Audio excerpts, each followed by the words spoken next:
you have your own lumpy and bumpy. Everyone has their own lumpy and bumpy. So if you have your own lumpy and bumpy, you want to know yours. And nobody else knows yours. Only you know yours. And frequently husbands do breast exams all the time, and they're very good at it. They will pick stuff up too.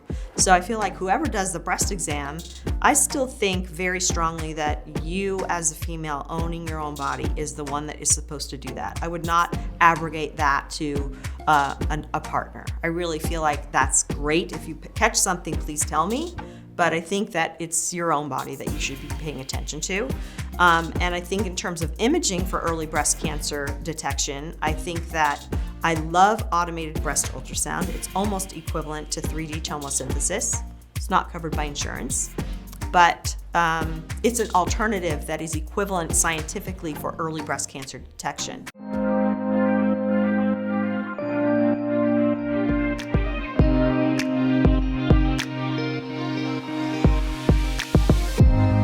Welcome to the Woman's Doctor podcast, helping empower women to embrace their body and soul's full potential. I'm your host, Dr. Trevor Cates, and after 22 years of working with patients, I found the answers to our health struggles are much deeper than most people realize. To help explore this, I'm interviewing colleagues and other wellness experts to get to the root cause so women can realize their true beauty and be informed decision makers for themselves and their loved ones. Women's bodies are fascinating and complex, but there's often a lot we don't know about how our bodies work. So I wanted to dive deeper into this in today's podcast. This interview is actually from the Hormones, Health, and Harmony Docuseries, but not all of the interview footage of the experts made it into the docuseries, so I'm sharing select parts of some of the interviews I thought you would really enjoy, including this one. This episode is with Dr. Rebecca Perlow, who is an OBGYN in Tarzana, California, with over 29 years of experience in the medical field. Today, we cover brain fog in its different times of our lives and how it affects us, and what we didn't learn in health class that women need to know about their bodies, and that includes important facts about pregnancy, labor, and delivery. This and much more on today's episode of the Woman's Doctor podcast. Brain fog is awful. It sucks and everyone hates it. Traditional medicine also keeps publishing these stupid articles that absolutely devalidate anything about brain fog or pregnancy brain or anything like that. And if you live with them and you work with them like I do, oh yeah, no, it's there. Like you can't I'm sorry, you can't statistically write that puppy off. It's real. So I think that though we have brain fog at different times in our lives, even in childhood, we have brain fog. And I think that you have moments of super clarity and moments in which you don't. And I feel like the longer you live your life with the realization that you will have brain fog at times and then not, then you understand how to set yourself up for success, which is also a skill for resilience. So that is how you bring your best self to the table when you can understand what it means and how did you bring your best self to the table? How did you get there? Did you rest? Did you hydrate? Did you make sure that you were loved and felt good? Did you make sure that you slept okay? Did you get your anxiety, whatever that happens to be, settled to a place where you could feel your anxiety and let it come down? What were the skills, the life skills you employed to make it so that you were clear, that you had clarity of mind? What I find is that a postpartum woman, I've been seeing postpartum women early. Postpartum women are really my close-up look at what brain fog really looks like, because your estrogen levels are really, really high. And then you deliver a baby, and once the placenta comes out, you're not pregnant anymore. So your estrogen levels plummet to 0. Then you start to breastfeed, and they go even further. So your brain is going to send signals to your ovaries, don't ovulate now. So as a consequence of you having the signals to your brain to suppress that and to make breast milk, then your estrogen levels drop. When your estrogen levels drop, you feel confused. You feel like it's all sleep deprivation, but it's not. It's low estrogen levels too. So you're up with a baby every 1 to 3 hours when you are having a partner that's really helping you, that's just a lovely thing, but then you're both exhausted. And I feel like paying attention to what happens in that first few weeks after has been so important. I bring people in, their vaginal pHs are 5.5. It's all shrunk up, and it's supposed to do that. I think it's very interesting that people don't understand the vagina is long, and then when you have low estrogen levels, it's short, and then it gets long again. It's like a slinky. It works just fine. Opens up, drops a baby out, closes back up. The upper pelvic floor will open, let a baby in, and close back up. And it's a muscle all the way around. So it's kind of like a slinky. I don't know why we don't understand that, but I think it's just because we haven't explained that to people and they don't know their body parts very well. They don't know that when they're postpartum, the vagina is going to be this short. Like, everything is falling out. No, it's not actually. This is normal postpartum. By the time you have a 12-month-old child, this thing is going to be this long again, just fine. That I don't think anybody talks about that. But I feel like that brain fog is what got me to understand estrogen deprived brain fog in a 40-year-old when I was 26. That is where I was like, this is the same physiologic response I see in a lady who's 50 who has had no hormone replacement therapy. And when you're in your 40s, I think is when you are mastering your life. You don't have it all down yet, but you're close. And you really are insightful about, I have a huge meeting. I have got to get this done. I need to be thinking. I need to be on my feet. I cannot have this brain fog. And that's when you start to say, that's when you require estrogen replacement therapy or just pure unadulterated testosterone. And a girl who's still getting her periods, just give her testosterone. She will function at very high level functioning. And it's not, people say to me, am I going to have to use this forever? I heard I'm going to be addicted to it. No, you're not going to be addicted to it. You're going to use it when you need it in this life. This person you have right now is taking care of family, going to work every day, doing intensive projects and following your passion. That is when you need to bring your best person to the table and also learn to navigate your life and help your children navigate theirs in a way that you don't want intergenerational spread. Sometimes you want to spread it, and sometimes you're like, no, I don't want you to have that. In terms of female sexual development, I think that we are, as a professional organization for obstetrician gynecologists, we are failing our women between the ages of 8 or 9, and at least 16. There is a gap in their care that is covered primarily by a pediatrician or a pediatric gynecologist. A pediatric gynecologist is someone who's going to specialize in abnormalities, congenital abnormalities of the female genital tract. So we are failing them. So what I do is, and what I strongly believe in, is that as my girls, my Perlow babies, become girls, any third grade teacher will tell you that in third grade, the classroom gets stinky by about 3 months in. So they're starting to get acne, they're starting to get armpit odor, they're starting to get little bits of hair, the girls are starting to get like little bits of dischargey stuff. And I feel like that is the patient population that I want to educate. So my dream is to show them, like you do a dentist with a toothbrush, these are your parts. So you know how the dentist goes like, oh, see this one up here? See that one over there? That should be showed. Like you should have your own little camera, your own little thing, and these are your body parts, and this is what we're looking at. So that you understand where you pee from, where you poop from, and when you do have your period, where that's from, rather than using just diagrams. I think you should use your own body. And I also encourage my patients to explore that. When you have a 2.5-year-old who's exploring their body and understanding orgasms, sitting there, playing with themselves, and the moms are like, oh my gosh, this is okay. And you're like, yeah, this is normal development.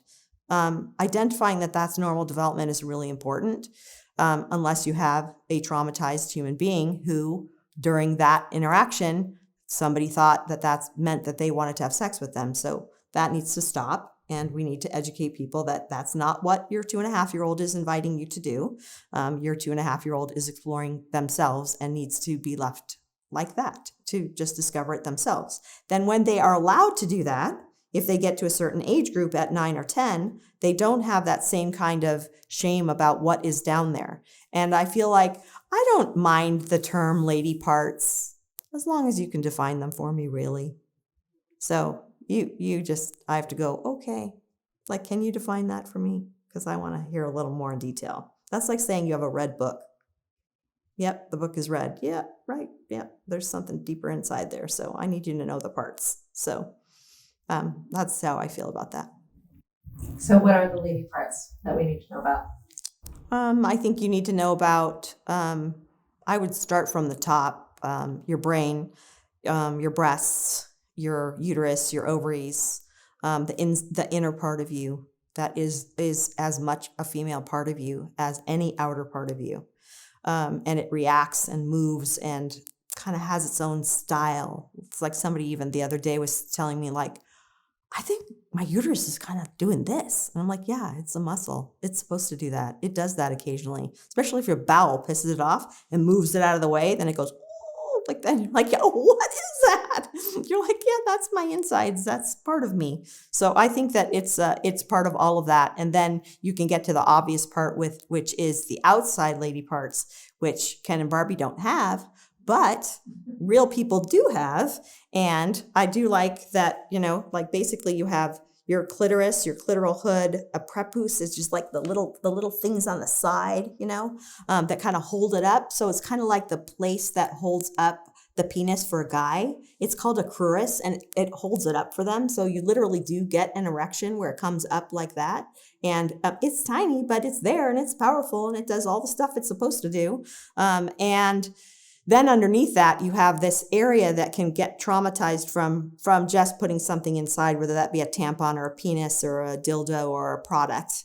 And you want to be careful of the urethra and make sure that every time that's been touched, because if this is like this and the urethra is here and you put something here, then it's going to move it. And in menopausal women, sometimes it gets hypertrophied where it looks kind of big and round, and it's so much more susceptible to trauma. So replacing it with estrogen and using an adequate low osmolality lube is really important. But understanding that your hymenal ring does not break. That is the most common thing I have to tell people. Even when you birth a child, your hymenal ring is not going to break. It's like saying when you go to the dentist and he stretches your lips out that you're going to break your lips. No, you're not actually. It's a body part. It gets to stay there. Hymenal rings stay. So it's staying there the whole entire time and it's intact. And then you have this long tube, and on the sides is really nice, what we call rugae, where it has really nice thick folds in it. Looks like carpet, really cool carpet. And then at the upper part, it becomes thin again, where the cervix is showing. And the cervix looks pretty much just like that.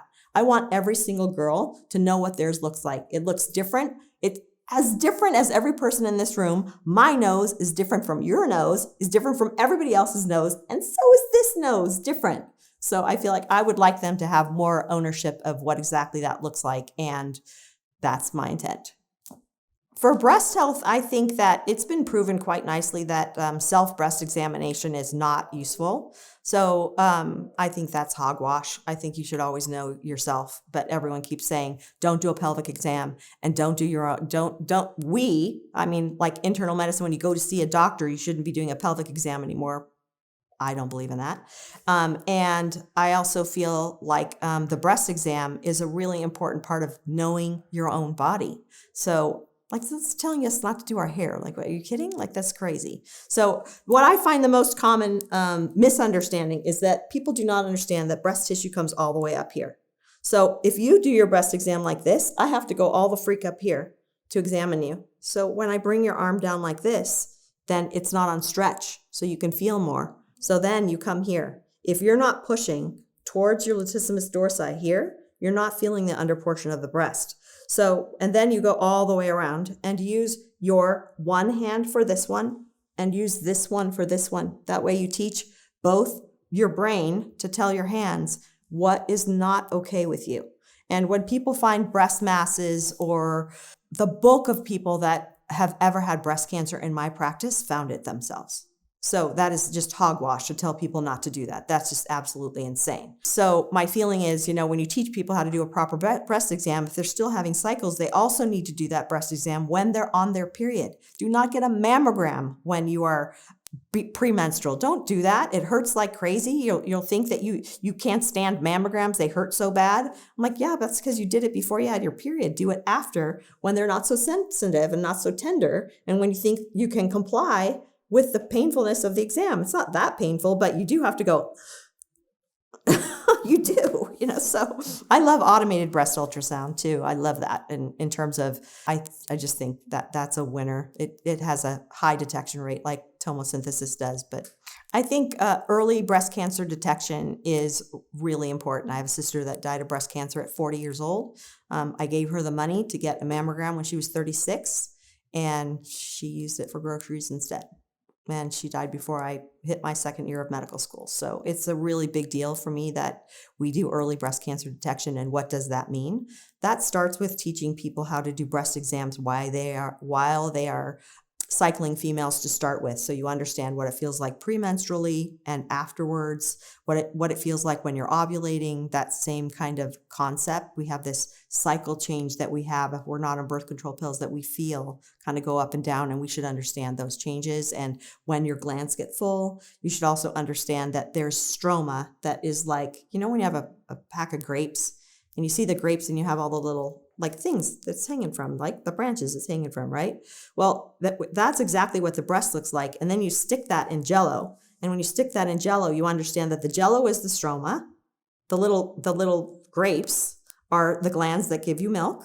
And the stuff that holds it, the vine, is the stuff that we call stroma. Like, that's just like the stuff that holds it, like fascia. It's sort of like something that holds it, just like the grapes. And I feel like when you understand that physiology, then it doesn't surprise you that they feel lumpy and bumpy. And you have your own lumpy and bumpy. Everyone has their own lumpy and bumpy. So if you have your own lumpy and bumpy, you want to know yours. And nobody else knows yours. Only you know yours. And frequently husbands do breast exams all the time, and they're very good at it. They will pick stuff up too. So I feel like whoever does the breast exam, I still think very strongly that you as a female owning your own body is the one that is supposed to do that. I would not abrogate that to a partner. I really feel like that's great. If you catch something, please tell me.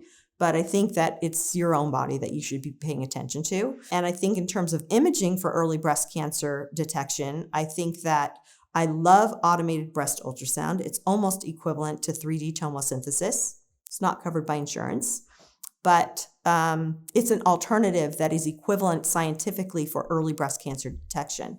I love 3D tomosynthesis as a mammogram device. And what I like about it is, because I'm kind of geeky, so I love to look at the films myself. So I'll actually look at the films and then I pull them up for patients because it's so cool to see it like in 3D. It goes pop, pop, pop, and you can really see the glands. And then everything that I'm talking to you about now, you're like, oh, I see that. That's so cool. So then you can see when I'm looking at something that I think is worrisome. So I had a patient who has an abnormal mammogram.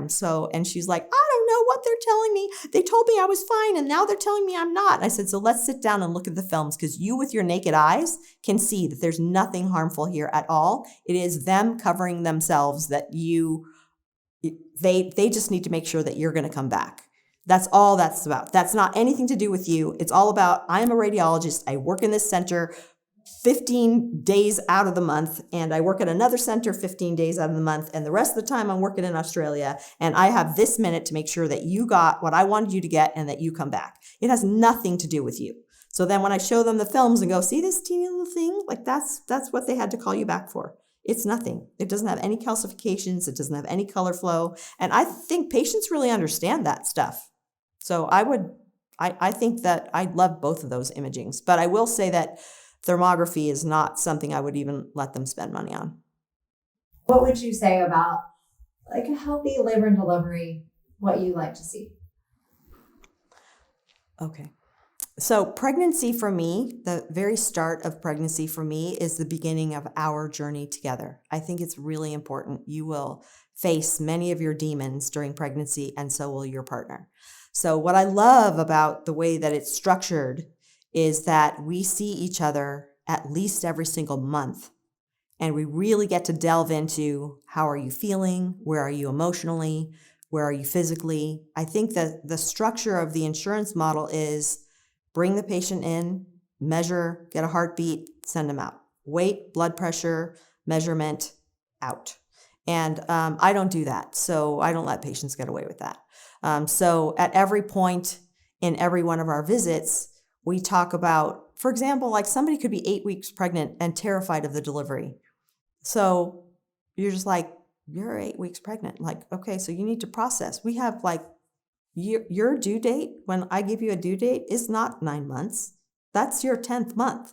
So we have 10 months to work on what you're feeling and what that brings up to you. When you pee on a stick and you see 2 lines and you were hysterical, we need to talk about why. What is it? What is it that fears you the most? Like gives you the most fear about this process? And sometimes people used to come into me and say, I am 8 weeks pregnant and I want a C-section. I want to schedule it on this day. And I'd be like, what? How'd you get to me?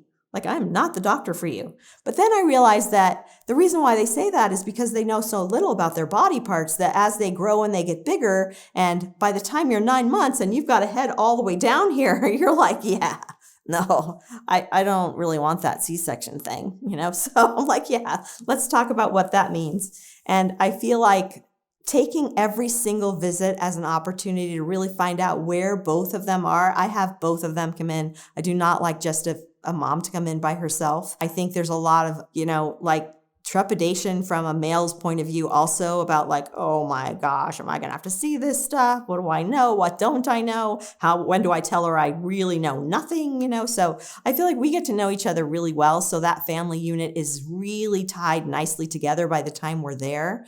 I do still use labor doulas, but labor doulas have taught me how to be a doula myself. And in COVID, you really had to do the job. So I feel like my midwives deliver primarily at home or in a birth center. I don't have malpractice to do that, so I only deliver at a hospital, but I try to make my hospital experience as home-like as you can. And there's like one room that we have in my hospital, and I call it the hummingbird room because hummingbirds come to the window and try to get in there all the time. It's just like the most beautiful thing. And when people are terrified of hospitals or things like that, then when we start to get a little bit close, at around 30 weeks is when people really start to have nightmares. The guy's having nightmares about finance and money and putting his kid through college, and the girl's like, holy crap, my vagina's going to be changed forever. I just want to be Dorothy. Please let me just click my heels and make this thing go away. And that's when the fear really starts. When you're big, you don't care anymore. You're just like, what? However this has to happen, I need to be separated from this child. So there's a whole rhythm to the whole 10 months that's really super helpful. But what I do with my patients is I take them to the hospital. I meet them on a Saturday or a Sunday, and we walk through and I show them my second home, basically where I live, where they will be able to come in and get ice and the things that they can have. I set them all up with all of their stuff before they even get to the hospital. They're completely prepared. They know exactly how to move their body, how they can move their body, what is monitoring, what is not monitoring, when do they have to monitor, when they don't have to monitor, when do they have to be afraid, when they not have to be afraid. When they see my face, they're fine. But I really feel like that connection helps me to have them tolerate the room. And I really feel like what I tell them to do is to bring like those little white lights and put them around, and to bring music, and to bring different types of atomizers. And I do no episiotomies. I don't cut people. I really just use gel, and they're absolutely fine. But when I have people that need to have surgery, I never let them come. When they come to the hospital, they're there for about an hour without me, and that's it. And then I'm there with them the whole entire time. I come, I hold their hands, I take pictures of them before they're going to come in on their own cameras, before they're going to come into the operating room, kind of the before thing. I also go over with them every kind of fear they had. If they had a previous birth, I'll go through every single previous fear. What are the triggers we're going to see in the room so that we know to avoid them? I also do not let my assistant surgeons talk about football in my operating room. It is a birthday, so they are not allowed to do that, and everyone knows it. Don't do this in front of Perlow. You will get it. So sometimes, though, because I want the birth experience to be so lovely, I lean over and I go, hi, I'm just about to get your baby out. And then the baby comes out and they all are used to me, you know, so the baby will come out. I like to do delayed cord clamping, whether it's like a vaginal birth or not, you know, so I get to hold him, you know, so I hold him in my arms and I'm like, we're doing delayed cord clamping. And then the respiratory therapist will give me my minutes and give me my 60 seconds. I want 60 seconds of that. And then we'll clamp and cut the cord. And then I show it to the mom. They go, oh, and they go, get a good picture, you know, so that you make a birthday, so that it's really fun.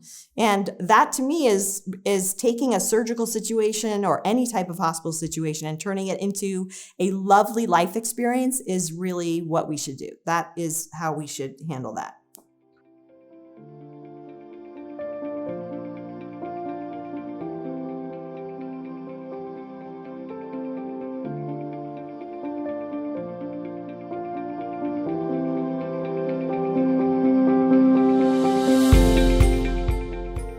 Thank you for listening to the Woman's Doctor podcast. If you enjoyed the podcast, be sure to share this with the women in your life and rate and review this show.